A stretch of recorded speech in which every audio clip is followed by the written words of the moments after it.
Greetings world. We are on decay. As we continue on our path of exposing the matrix of today, we have come to a much anticipated topic: chemtrails. So many are confused about them, what they really are, what they really do, and even more people have no idea how dangerous our air is now because of it. We have accumulated many documents from pilots, scientists and fellow whistleblowers which detail the truth of this plot to exterminate humankind. This has been going on with increasing aggression since the 1940s, and possibly before then as our studies continue. We hope this detailed explanation of chemtrails will help us all understand what is being sprayed on us by the elite to exterminate us like dogs. This is another depopulation tactic, but it serves a multitude of purposes. So let us take a moment and look into the ingredients in detail, how they affect us and how the government uses them. We have so much knowledge in this world. We have a lot of knowledge about almost everything. But what do we actually do with all the knowledge? Do we integrate it into our feet? By this I mean, of course, do we really understand? Because understanding is taking action and so on. Well, when we look at the sky here, what do you see? Or actually, what do you feel? Because do you feel something by watching this sky? Does this look totally normal? Do you feel something in your stomach, in your solar plexus, in your mind, in your head, in your heart, in your legs, in your toes? What do you feel? And what do you see? Sometimes it's very good to feel and see, or add these two together. Actually go outside and see what you are feeling. When we know what things are, we will not be so much influenced by them, because we can change our thoughts, we can change our feelings, and thereby we can change our reality. So we will not be part of the global game, you can say, the global mind control game. It is called geoengineering, fighting global warming by putting a chemical dust in the atmosphere. Fighting global warming by putting a chemical dust in the atmosphere. A variety of schemes that have been discussed for geoengineering. A classic example is injecting reflecting particles into Earth orbit. Nevertheless, there might be some good reasons to think about alumina. It turns out, first of all, there's been a lot of work on the environmental consequences of alumina in the stratosphere. The big deal really is that alumina has 4 times the volumetric rate of forcing it for small particles as does sulfur. And that means you have 4 times less surface area for the same rate of forcing, and this is a much bigger deal, you'd have roughly 16 times less the coagulation rate, and that's the thing that really drives removal. So you could get away, we think, with much smaller mass fluxes. We've seen this for so long now, and it's been ramped up at such a steady pace that people have simply become used to skies like this. Anybody who thinks grid patterns like this are natural should recheck their reality. This is anything but natural. We seldom see blue skies anymore. Skies like this have all too often become the norm. Unfortunately, most people don't even look up. I think at times you could start the sky on fire, nobody would notice. It's exactly what geoengineering patents call for: solar obscuration, to block the sun with toxic metal particulates. And unfortunately, with geoengineers, they don't seem to take the consequences into account. The planet is like a giant physics lab for them, and they seem to not be able to look outside that. Increase rain. This is about creating artificial clouds, which reduces rain. When you block the sun, you block evaporation. You block light photons, which diminishes the ability for the sun to knock molecules loose and create evaporation. So what we get is protracted drought in some areas and deluge in others. Exactly what we have in the continental U.S. right now. Putting the wrench on planet Earth. This is the epitome of human insanity. To think that they could alter and control these very complex natural systems is insanity of the first order. Has any such testing gone on that we know about? Absolutely. Every day there's more data coming out about not other governments alone, but our government testing on its own people, its own soldiers. And again, our military is full of very, very dedicated, honorable people, full of them. But there are scientists and there are some in power that use such dedicated and honorable people as pawns in this equation. People who use an excuse that, well, this can't be happening because they wouldn't do it to themselves, that excuse doesn't hold water. Weather warfare. This is going on right now. We appear to have China and Russia on one side of the fence, the NATO countries on the other.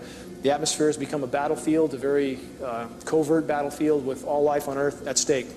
Mechanics, airline executives, and doctors talk about Project Cloverleaf. Many ask, are there just military tankers in these programs, or is there commercial aircraft?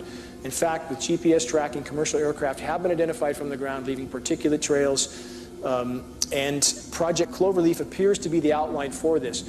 It makes sense. It's a way of artificially stimulating the economy, keeping non-profitable airlines in the air and flying. 1 in 3 seniors in the U.S. dies with Alzheimer's and or dementia. Doesn't mean dies from it, but dies with it.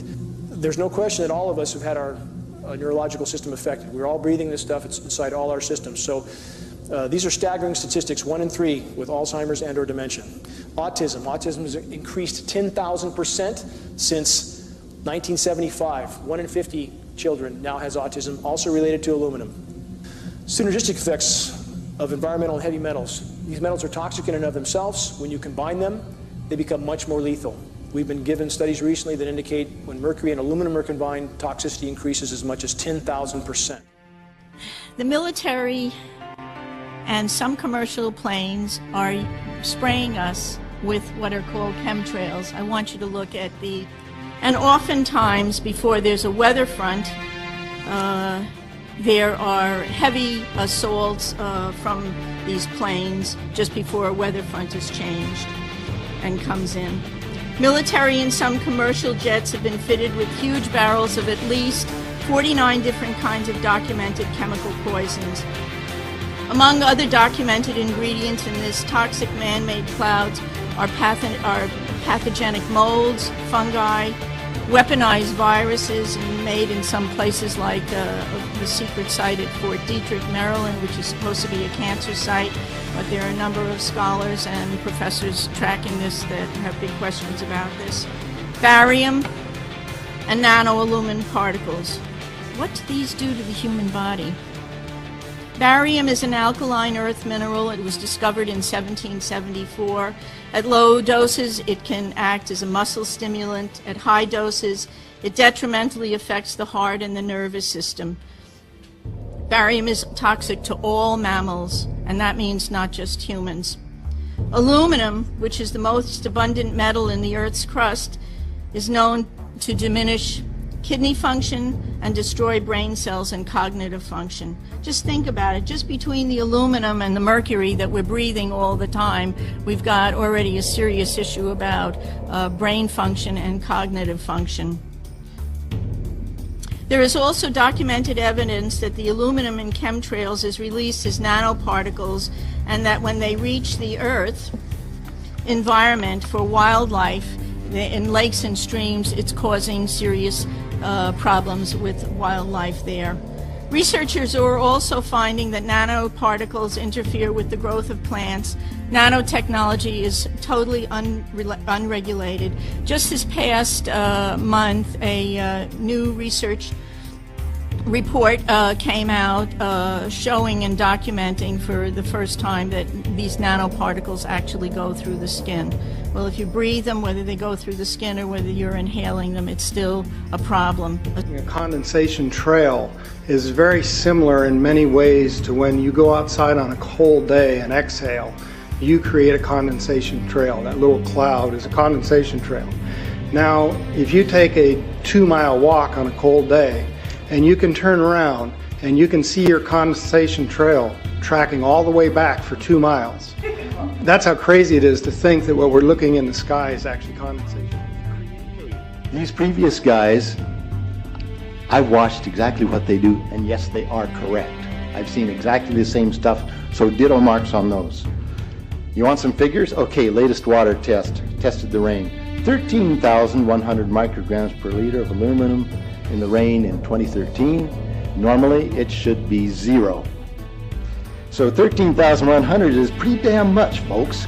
It used to be 0, then it was 100s in the 2000s, and then since 2010, it's into the 1000s and the latest 13,100. In the snow on Mount Shasta, pristine Mount Shasta, 61,000 micrograms per liter, 4 times the amount that is found in the soil up there. I'm a neurologist practicing in Reading for 17 years. And in the past 5 years, I've seen the number of patients with Alzheimer's disease, Parkinson's, and other neurodegenerative diseases tremendously increase, almost quadruple. ADD started in the 70s. Autism was not on the radar. There was no documents, there was no information. It was 1 in 100,000 children. Today, what we have is 1 in 48 boys. I was part of the early group that was looking for aluminum in ADD and ADHD. And all of those children that started to develop those phenomena had high levels of aluminum. When we figured out protocols to detox them out, to free the body of those particular contaminants, what happened is that their brains came back. When we do this to the age, it doesn't come back as quick, but it will come back. But I'm seeing Alzheimer's in 56 years old. Back in the 70s, Alzheimer's when you were 80. Insects. I've done studies in Siskiyou County. They're at 20% of normal. The aquatic insects basically made a nosedive in 2006 to about 20% of normal. So far this year, I've sampled 200 trout stomachs. 98% of them are empty. So sorry about the trout fishing, fellows. The mayflies, stoneflies, dipterus, and caddisflies are damn near gone. The terrestrial sampling is down to about 20% of normal, except for pest species like ants. We're seeing a loss of the major bird species, and as the gentleman said, the ecosystem is unraveling, and Audubon's been telling you that for years. The materials that are going into the environment right now, aluminum oxide nanoparticles and barium nanoparticles, these just happen to be the same materials that they use in nanothermate explosives. And so when this stuff settles down out of the air into the environment, it is small enough to be absorbed through the root structure of the trees in the forest. And so when there's a forest fire, and there will be a forest fire, those fires burn dramatically hotter. The point is that the cost of firefighting, the cost in the healthcare system have nearly doubled in the last 10 years. The amount of acreage is lost because of fires. The impact on human health is dramatic. I personally tested water and aluminum, and I found aluminum had 47 times the normal expected amounts. Strontium had 10 to 20 times the amounts. Barium was 20 times. This is what the stuff looks like here. Collected, it looks, most people just think it's a cobweb, but I tested it, it has outrageous amounts of barium, strontium, and aluminum, but they destroy the sample, so I'm not letting this get away from me. You know, these tests are international in scope. We're seeing this all over the world, guys. Okay, pH of acid soils is 20 times more alkaline. The aluminum in the soil has doubled in the last 10 years. The rain normal was 5.6, it's 20 times more alkaline. Aluminum blocks essential nutrients. I am unable in my garden to restore normal pH, and that's because nanoparticles are now in the circulatory systems of both plants and humans. Nanoparticles are now in the circulatory systems of both plants and humans.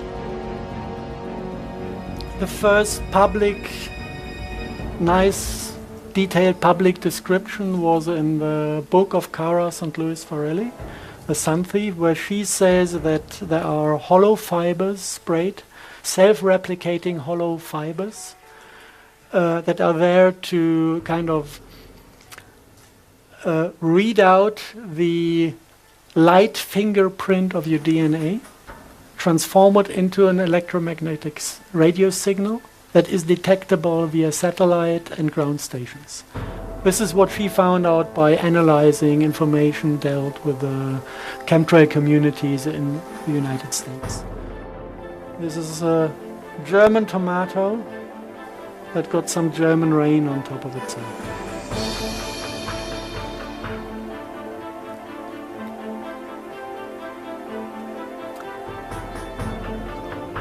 This is real time, yes.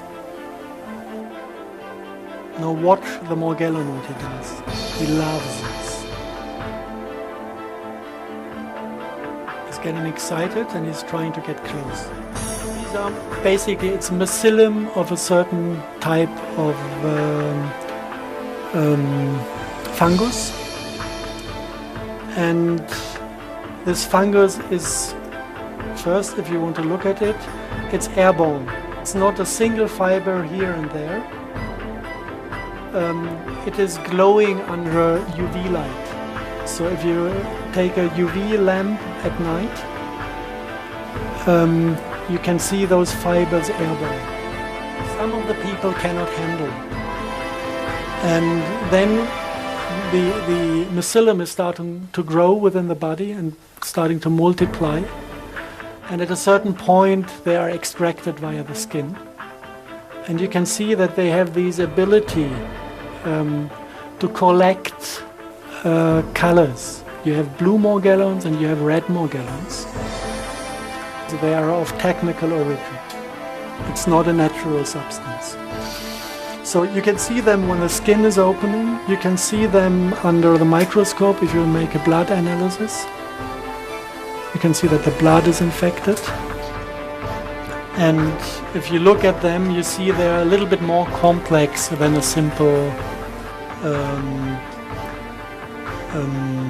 fungus. They have kind of organs inside. They have little red stem cells of an unknown species that are self-replicating as well. Yes. We'll have this. He said it had been tested in the last Iraq war. This was the war was only done for the purpose of testing the system. Now you're talking about the most recent one with yes, George Bush. with the junior. With W. Bush. Yeah. And they sprayed that in Iraq. And they sprayed it in Iraq, and we had single news, for example, that they fought back the Iraqi army by utilizing microwave weapons that gave them the feeling that the skin burns. Yeah. This was in public media and yes. mainstream media. And this is not because the microwave weapon had the intensity to make it burn. This is because the RNA was triggered to create the sensation of burning. From the text he says you have these psychotronic weapons, making them give up, making them fall in love with the American soldiers, whatever. A long list of psychotronic functions, and you can make people sick, you can make them die of cancer after 1 year, you can make them die in 6 minutes, and you can make them die in 6 seconds if you want to. And 10 billion US and half a year, I think it was half a year, to optimize the cluster topology.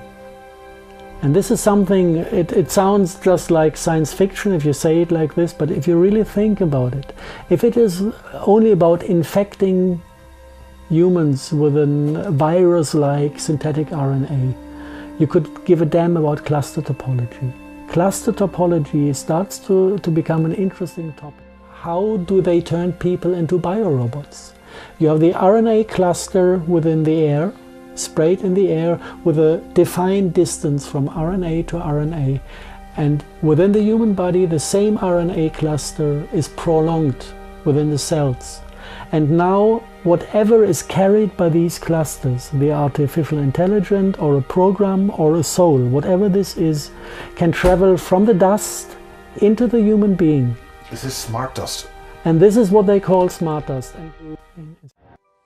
The second group of materials found in these environmental samples is unidentifiable fibers. And I really want you to appreciate the meaning of unidentifiable. These fibers have been sent to sophisticated laboratories, and there is nothing in the databases that match them. These are fibers, we could say, that do not exist in nature. When these fibers are cultured, they produce colonies of filaments. You can see the extension filaments. And these colonies continue to grow and reproduce. A cross-section of a tube. I'm operating on myself, she told me. These tubes are running through my body. The stuff wants to come out. It feels like someone's digging into you with a screwdriver as the tubes grow inside you. The range of materials is incredible. Here's a tissue sac attached to purple fibers and dark metallic fibers twisted like cables. Fiber-laced gel with an insect inside it and a colored fiber cluster. Here are more insects, and a quote. The bugs are in tubes. I pull the tissue out. The tissue is like a tube. I open up the tissue with tweezers. I found ants, moths, spiders, flies, caterpillars. Some insects are hybrids. They're crossed. They don't look right. As you see, the ingredients of the chemtrails alone should be the primary concern of anyone who breathes air. But there is more. This plot to kill us all goes much deeper and wider than poisons alone. Let us take a look. Weather modification on a global scale. In fact, these programs are so large and so all-encompassing that all other weather modification programs that go on a smaller regional basis are virtually, they're negated by the scope and scale of the global geoengineering programs. And these programs involve a number of aspects. You have the saturation of the atmosphere with various chemical and metal particulates. And there appear to be various purposes and objectives with this saturation. In conjunction with the saturation, which ionizes the atmosphere, it makes the atmosphere more conductive, we have the HAARP facilities, High Frequency Active Auroral Research Program. These are ionosphere heaters. Many have heard of the HAARP facilities. There's not just one or two or three. We believe there's at least 18 around the globe, possibly with 3 more being built in Antarctica right now. And once the atmosphere is saturated with these particulates, and then you add the ionosphere heaters, the entire weather system globally is virtually being thwarted. There is no natural weather at this point, and we really don't know what sort of climate conditions we would have necessarily if these programs were brought to a halt, and they desperately need to be brought to a halt, because the saturation of the atmosphere is thwarting the hydrological cycle. It's totally disrupting the rain cycle. Again, we have the artificially nucleated snowstorms, which I just mentioned. You can't go from 100 degrees to snow in one day without a whole lot of help. This includes jet stream manipulation with the HAARP facilities, and we are not guessing at this. We have monitoring sources for this signal, and we can see where the signal is most intense, and that's what steers the jet stream. So then you add artificial ice nucleation, which is a chemical nucleation process. They can turn what should have been rain into snow and drop the temperatures of these storm systems by this artificial chemical nucleation. This isn't sci-fi, this is hard science fact. Lisa Martino-Taylor's life work has been to uncover details of the Army's ultra-secret military experiments carried out in St. Louis and other cities during the 1950s and 60s. This study was secretive for a reason. They didn't have volunteers stepping up and saying, yeah, I'll breathe zinc cadmium sulfide with radioactive particles. And secrecy, clearly they went to great lengths to deceive people. By making hundreds of Freedom of Information Act requests, she uncovered once classified documents that confirmed the spraying of zinc cadmium sulfide. The greatest concentration of this compound was sprayed near the Pruitt-Igoe housing complex just south of downtown St. Louis.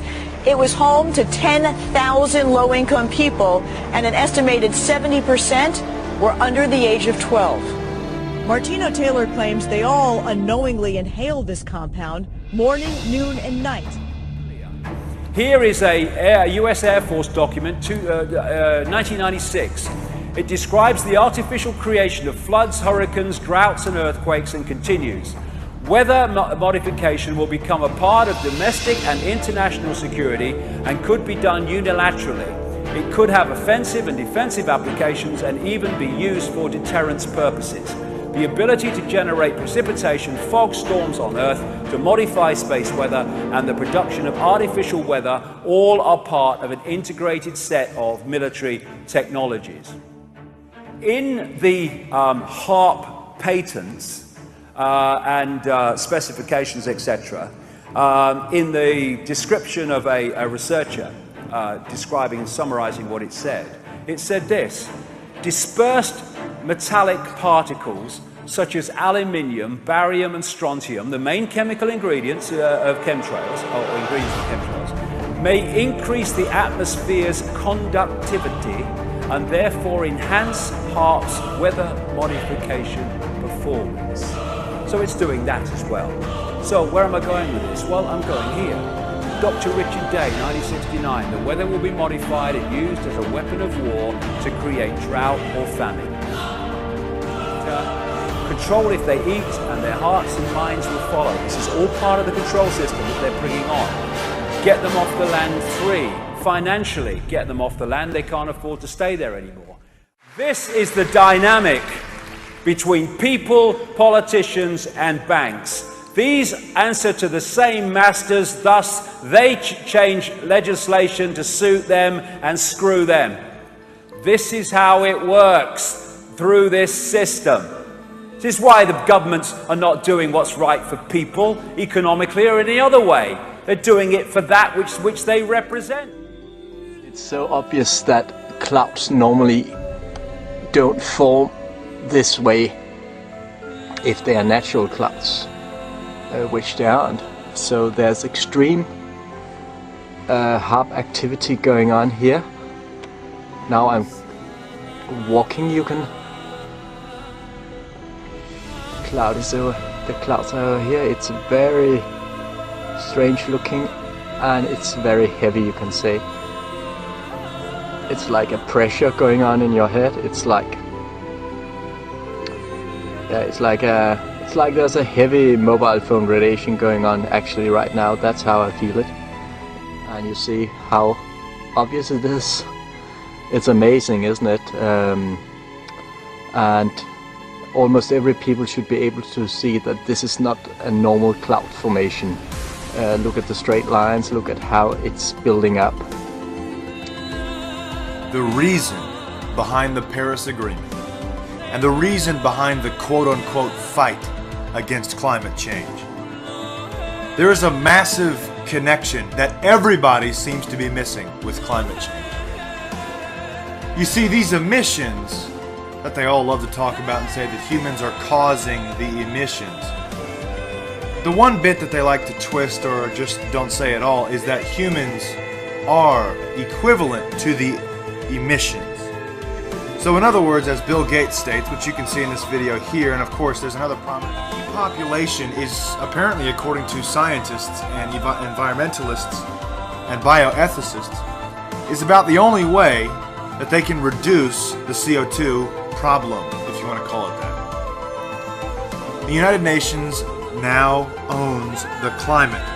In a rather sweeping move for control of the weather, the UN successfully adopted the Paris Agreement into its agenda, citing that climate change is the most important issue of our time. Environmentalists across the globe have offered solutions that range from cutting emissions to depopulation. According to Travis, a bioethicist and a philosopher at the Berman Institute of Bioethics at Johns Hopkins University, the people of the world must stop having children immediately, although Travis has a child of his own. What I was trying to say is exactly what I said. There is weather control techniques. We have a complete package on that, which I did not bring, but I certainly will see to it that it is brought in for the record. Number one, the entire patents on the equipment. Number two, Senator Claiborne Pell's complete statement and story of his own that not only does it exist, but that we even utilize it as far back as the Vietnam War. You might want to touch base with Senator Pell. I just want to repeat before I turn to questions. So yes, but we do have all that information. You're saying the government has created weather tampering techniques so that the, quote, New World Order will be able to starve millions of Americans. Worldwide. millions of Americans and to control the rest. Yes, sir, and that's my belief. As bizarre as that sounds, if somebody had told me that that equipment even existed 10 years ago, I would have thought they were nuts, sir. And at this point in time, we have all the documents to prove it. And if you think that 85 tornadoes takes place in the middle of our growing area by simultaneous accident, I'm sorry. With the equipment that's already set up internationally, and as bizarre as that is, it is proven and documented. We will supply you with those documents. As bizarre as that is, I would say that weather wars, and this is quoting actually Senator Claiborne Pell himself, that they are the greatest weapon ever created in the world, and that's the Senator's own statement. So yes, I do stand on that. Thank you, Mr. Fletcher. Thank you, Mr. Chairman. If you have a covert operation, a cover for that operation will be provided. That's the nature of a covert operation. Chemtrails. On the internet, they are cited as proof of the government creating clouds to combat global warming. They claim the American government, with the secret approval of the national government, is covertly using jet aircraft to spray population centres with aluminium, with barium, and with strontium so as to reduce people's immunity and reduce the global population. That is not rain, that is not snow. Believe it or not, military aircraft flying through the region is dropping chaff. Small bits of aluminum, sometimes it's made of plastic or even talcized paper products. We've seen this for so long now, and it's been ramped up at such a steady pace that people have simply become used to skies like this. Anybody who thinks grid patterns like this are natural should recheck their reality. This is anything but natural. We seldom see blue skies anymore.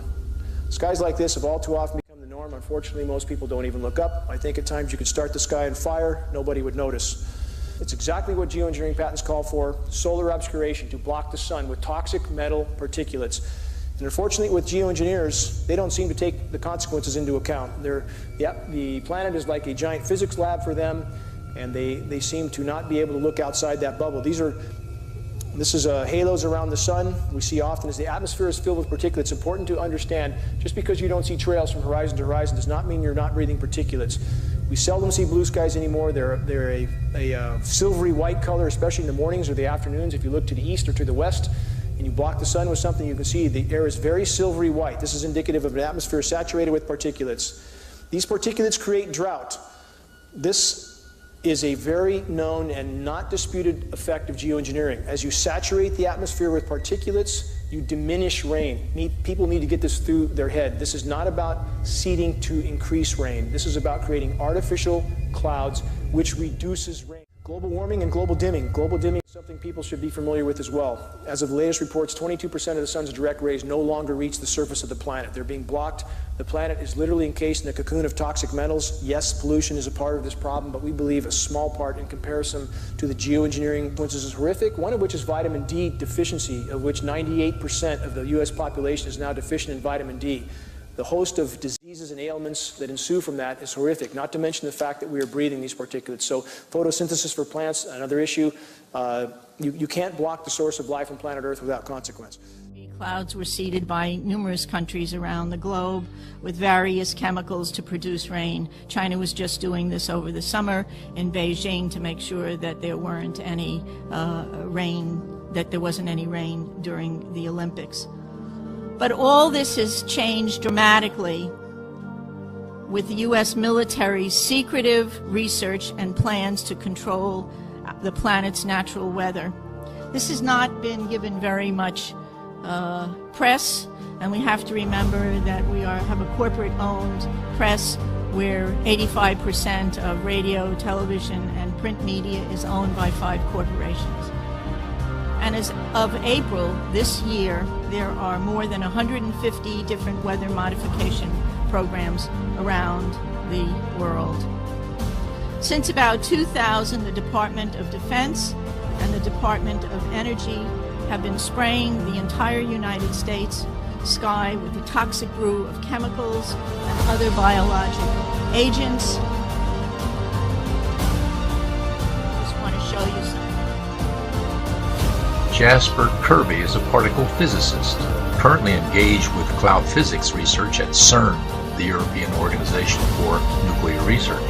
In an article published in the journal Nature, Kirby reports that cosmic rays, quote, seem to enhance the production of nanometer-sized particles from the gaseous atmosphere by more than a factor of 10, unquote. He added, however, that the particles in question are far too small to serve as cloud condensation nuclei. This important excerpt from Dr. Kirby's 2009 presentation makes it clear that IPCC climate scientists are fully aware that jet aircraft are dumping aerosols into the atmosphere with the effect of deliberate climate warming. So what do? We must stop allowing them to continue doing this. It is very simply, stand up and fight, if you wish to live. When we are not being bombarded with toxins, we can cleanse our bodies and minds. Websites like GetTheTea.com and such may be good internet sources to look at, as they are known to have solid products. But we suggest you seek a natural holistic doctor who would know the most about how to fix the body from heavy metal poisonings and the numerous other infections you possess. If you want it to end it. No one is here to save us. We are on our own. We must fight and destroy the elite who knock us and slaughter us and the planet we live on. They are the infection. They are the true parasites and disease of this world. Rise against the machine. We must make it stop. We are on decay. We are awake. Expect us.